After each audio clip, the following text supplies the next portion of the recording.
Assalamualaikum warahmatullahi wabarakatuh. Perkenalkan, nama saya Mochrifki Azmi Hawari dari kelas 12 IPS 4. Saya di sini akan menceritakan tentang sejarah detik-detik proklamasi dari tugas bahasa Indonesia.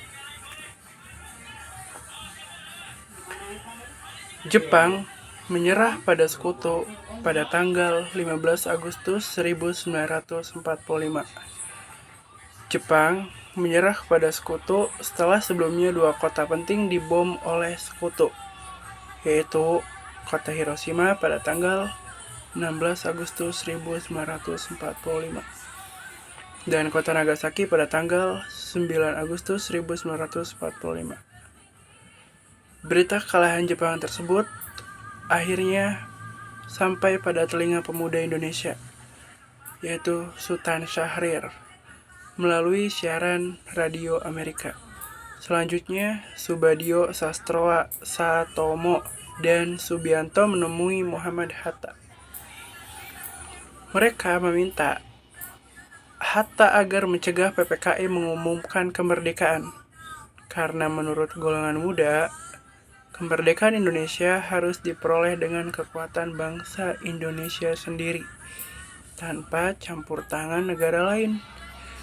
Malamnya, sekitar pukul 20 waktu Indonesia Barat, golongan muda mengadakan rapat di salah satu ruangan lembaga bakteriologi di Pegangsaan Timur.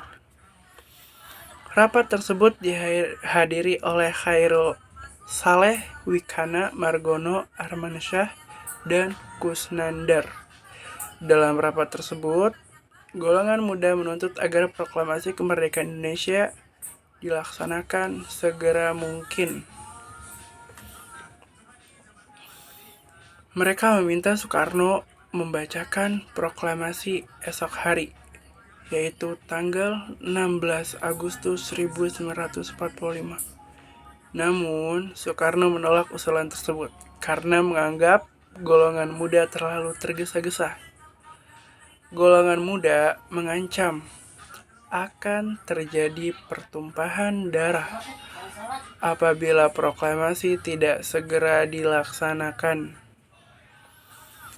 Peristiwa menegangkan ini juga disaksikan oleh golongan tua, yaitu Muhammad Hatta, Mr. Ahmad Subarjo, Buntaran, Sanusi, dan Iwa Kusuma Sumantri. Pengasingan Soekarno ke Rengas Dengklok karena merasa keinginannya tidak terpenuhi.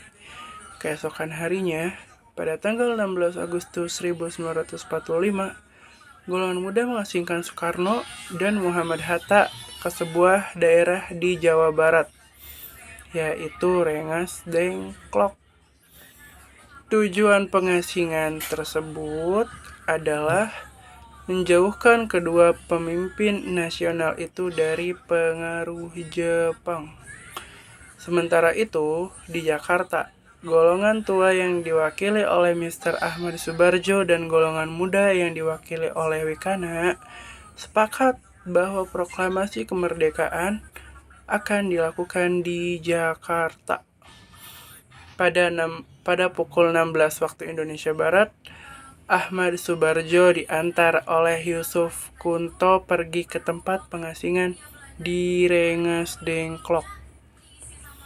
Ahmad Subarjo memberikan jaminan kepada golongan muda bahwa proklamasi akan dilaksanakan pada tanggal 17 Agustus 1945. Selambat-lambatnya pukul 12 siang waktu Indonesia Barat, perumusan teks proklamasi, naskah proklamasi dilakukan di rumah Laksamada Maeda di Jalan Imam Bonjol nomor 1.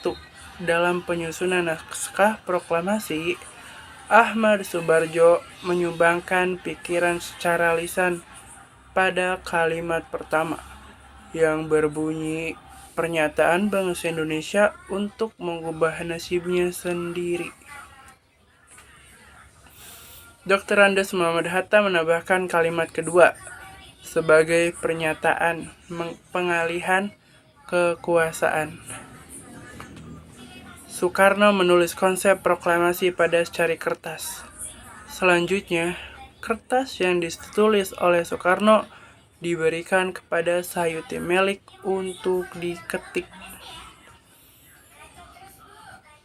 Detik-detik proklamasi hasil rapat disepakati bahwa proklamasi akan dibacakan di halaman rumah Soekarno di Jalan Pegangsaan Timur nomor 56 Jakarta pada tanggal 17 Agustus 1945 tepat pukul 10 waktu Indonesia Barat.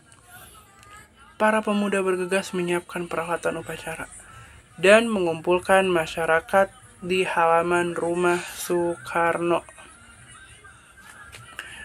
Komandan Latif Hendra Ningrat dan Arifin Abdurrahman berjaga-jaga dan menyiapkan pasukan. Barisan pelopor yang dipimpin Es-Suhud menyiapkan tiang bendera.